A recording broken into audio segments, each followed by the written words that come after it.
মিষ্টি বন্ধুরা, ফাইনালি ভাজা একদম হয়ে গেছে।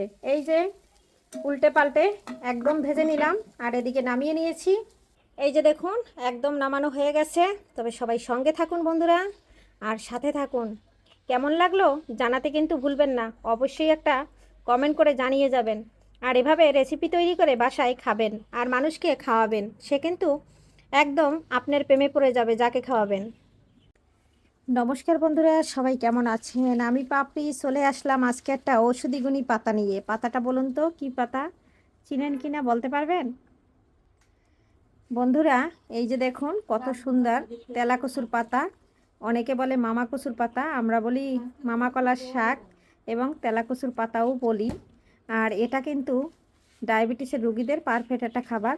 আজকে আপনাদের সাথে শেয়ার করব এই শাকটা আমি বড়া করব, আর আরও একটা রেসিপি করব। তবে সবাই সঙ্গে থাকুন, সাথে থাকুন, দেখতে থাকুন। আর আপনাদের মাঝে আমি পাপড়ি কিচেন অ্যান্ড ব্লগ থেকে চলে আসলাম এটা নতুন একটা রেসিপি নিয়ে। আর এই রেসিপিটা বন্ধুরা এতটা মজা লাগে এই শাকটা খেতে, যে খেয়েছেন তা সে তো এর স্বাদ জানেন, আর যে খাননি সে তো এর স্বাদ পাবেন না। তবে একবার খেয়ে দেখবেন, সেও এর স্বাদ ভুলতে পারবেন না। তবে এখন বেছে নেওয়ার পালা। অনেকগুলো শাক ছিঁড়ে এনেছি বন্ধুরা। এই যে দেখুন, মামা কলার পাতাটা মানে তেলাকচুর পাতাটা খুব সুন্দর করে বেছে ধুয়ে পরিষ্কার করে নিয়েছি। এখন আমি এটা কুচি কুচি করে কেটে নেব। তবে আমাকে হেল্প করবে আমার ননদ, আমাকে কেটে দিবে পাতাগুলো। আমার এখন সময় নাই, তাকে দিয়ে দেব পাতাগুলো কাটার জন্য। আর এদিকে আমি ডালটা ব্লেন্ডার করে নেব। এদিকে দেখুন নিয়েছি মুসুরির ডাল, আর এটা কিন্তু আমার বড় ননদের বাড়ির থেকে আনছে। ডালটা ভীষণ ভালো, আর এই ডালটা দিয়েই হবে আজকে এই তেলাকচুর পাতার বড়া। আর এই বড়াটা আমি কিভাবে ভাজি, সঙ্গে থাকুন বন্ধুরা। আর এখানে নিয়েছি পেঁয়াজ কুচি, রসুন বেছে, আর নিয়েছি কাঁচামরিচ। তবে কিছু কাঁচামরিচ আমি ডালের সাথে ব্লেন্ড করে নিচ্ছি। কাঁচামরিচে প্রচুর ঝাল, তবে এখানে আমি 4টা কাঁচামরিচ ব্লেন্ডারের জারে দিয়ে দিচ্ছি। আর এখানে কিছুটা ডাল আমি হাফ ভাঙ্গা করে নেব, আর কিছুটা ডাল একদম পেস্ট করে নেব। এখন আমি ব্লেন্ডারের জারে দিয়ে নিচ্ছি। আর গরমের দিন বন্ধুরা, কি যে অবস্থা, শুধু মাছি আর মাছি। এই যে আমি জারে নিয়েছি, তবে একদম মিহি পেস্ট করব না, সঙ্গে থাকুন। সাথে আমি কিছুটা রসুনও দিয়ে দিচ্ছি। আর রসুনটা একটু এভাবে পেস্ট করে দিলে তাহলে কিন্তু ওই পাতা থেকে একটা গন্ধ আসে, সেটা আসবে না। মিষ্টি বন্ধুরা, এই যে দেখুন আমি ব্লেন্ড করে নিয়েছি, তবে কিন্তু আমি পুরাটা করি নেই। এখন আমি ঢেলে নিচ্ছি। এইভাবে করলে কিন্তু ভীষণ ভালো হবে। এই যে দেখুন এখানে কিন্তু একটু জল দেই নেই, জল দিলে কিন্তু একদম পেস্ট হয়ে যাবে, তখন খেতে ভালো লাগবে না বন্ধুরা। এই যে দেখুন ব্লেন্ড করে নিয়েছি, আমি সবগুলো কিন্তু একইভাবে পেস্ট করে নিচ্ছি। আর এর ভিতরে এখন আমার ননদে এই যে কুচিয়ে রাখবে পাতাগুলো। সঙ্গে থাকুন, দেখতে থাকুন বন্ধুরা। সব ডাল পেস্ট করে নিয়েছি। আর আর আমার এই যে দিদি ভাই এই যে পাতাগুলো কুচিয়ে দিয়েছে দেখুন। আর এদিকে ডালটা কিন্তু নিয়েছি। আর এখন আমি কি দিয়ে মেখে নেই, আপনাদের সঙ্গে থাকুন আর দেখতে থাকুন।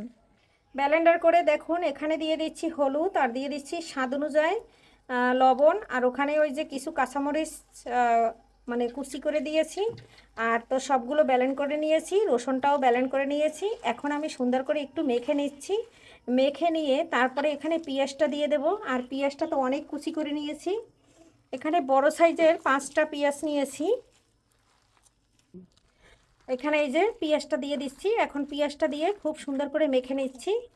আর বন্ধুরা এখানে কোনো প্রকারে কিন্তু জল দেওয়া যাবে না। পাতাটা মাখার পরে এই যে দেখুন জলটা কিন্তু ছেড়ে দিয়েছে। আর পাতায় তো এক্সট্রা করে জল থাকে, আর আমি এর জন্য ডালটা ব্লেন্ডার করার সময় একদম জল ব্যবহার করিনি। আর একদম শুকনো শুকনো করে খুব সুন্দর করে কিন্তু এই যে মেখে নিলাম। সুন্দর করে মেখে নিয়েছি, এখন আমার দেয়ার পালা। তবে এটা আমি খুব সুন্দর করে একটু পাতলা করে দিয়ে দিচ্ছি। আর কড়াইতে তেলটা বসিয়ে দিয়েছিলাম আগেই, আপনারা চাইলে এটা ডুবো তেলেও ভাজতে পারেন। আমি অল্প তেলে ভেজে নিচ্ছি। অল্প তেলে ভেজে নেব। এটা দেওয়ার পরে একটু ঢাকনা দিয়ে ঢেকে দেব। আর ঢাকনা দিয়ে আমি 2 মিনিট ঢাকনা দিয়ে ঢেকে রাখবো। তাহলে আমার পাতাটা ভীষণ সুন্দর একদম সিদ্ধ হয়ে যাবে।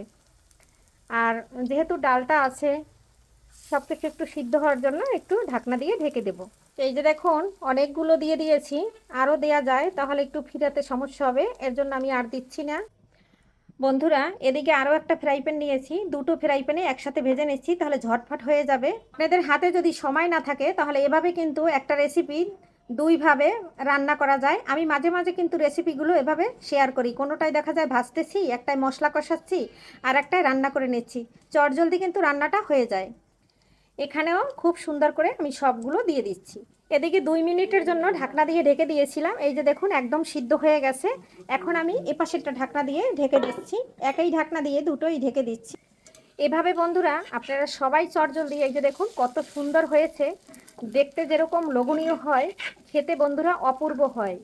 আর আমি প্রায়ই কিন্তু এভাবে এই তেলাকুচুর পাতার বড়াটা তৈরি করে থাকি। মিষ্টি কুমড়ার পাতা, লাউ কুমড়া, মানে লাউ, চাল কুমড়া, সব কিছুর খেতে ভীষণ ভালো লাগে। আর এর জন্য কিন্তু আমি বন্ধুদের সাথে বেশিরভাগই শেয়ার করি। আমরা বিকেলে চায়ের সাথে বেশি এই খাবারটা খেয়ে থাকি। সবগুলো কিন্তু উল্টে দিয়েছি, আর এই অল্প তেলেই কিন্তু একদম ভাজাটা করে নেব। আমাদের শরীরের জন্য বেশি তেল খাওয়া খুবই ক্ষতিকর, তাই আমি এভাবে কম তেল দিয়ে ভেজে নেই। এখন আমি তেলটা একটু চতুর্দিকে, যেহেতু আমি উল্টে দিয়েছি, তাই আমি সবগুলো বড়ার মধ্যে একটু তেলটা ছড়িয়ে দিচ্ছি, একটু হাত দিয়ে ফ্রাই প্যানটা ধরে। বন্ধুরা এটাও অফ ক্যামেরায় একদম উল্টে দিয়েছি, আবার একটু আপনাদের উল্টে দিচ্ছি। এরপরে কিন্তু আমি একদম নামিয়ে নেব। আর আমার একসাথে কিন্তু সবগুলো ভাজা হয়ে গেল। দেখতেই তো পারছেন কত চটজলদি হয়ে গেল রেসিপিটা।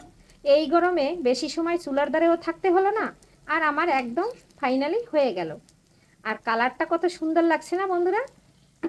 দেখতে যেরকম লোভনীয়, খেতে কিন্তু অপূর্ব লাগে।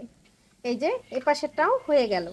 এখন আমি সাইডের থেকে একটু মাঝখানে এনে দিচ্ছি, আর খুব সুন্দর করে কিন্তু এপাশ ওপাশ একদম উল্টে দিচ্ছি। এটা এইবারে নামিয়ে নেব। এটা একদম হয়ে গেছে। এটা তো দেখে বোঝাই যাচ্ছে যে একদম সুন্দর একটা কালার চলে আসছে। মিষ্টি বন্ধুরা ভাজা একদম রেডি। আসুন সবাই একসাথে বসে খেয়ে নেই।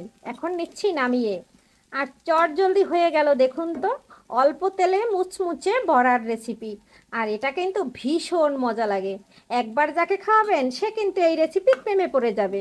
কি দিয়ে যে বড়াটা তৈরি করলেন সেটা সে বুঝতেই পারবে না, শুধু বলবে ওই রেসিপিটা আবার চাই, আবার চাই। বন্ধুরা এই যে হয়ে গেছে, নামিয়ে নিচ্ছি। ওকে বন্ধুরা, সাথে থাকুন। আর এত সুন্দর মজার খাবার, আসুন বন্ধুরা। এই যে ভাজা হয়ে গেছে, ভাজতে ভাজতে শাশুড়ি, ননদ, পুতের বউ সবাই খেয়ে নিয়েছি। খেতে কিন্তু দারুণ হয়েছে, দারুণ। একবার যদি বন্ধুরা যাকে খাওয়াবেন সে কিন্তু প্রেমে পড়ে যাবে। তবে আজকের মধ্যে বিদায় নিচ্ছি, আবারও দেখা হবে নতুন রেসিপিতে। সবাই সুস্থ থাকুন, সবাইকে বাই বাই।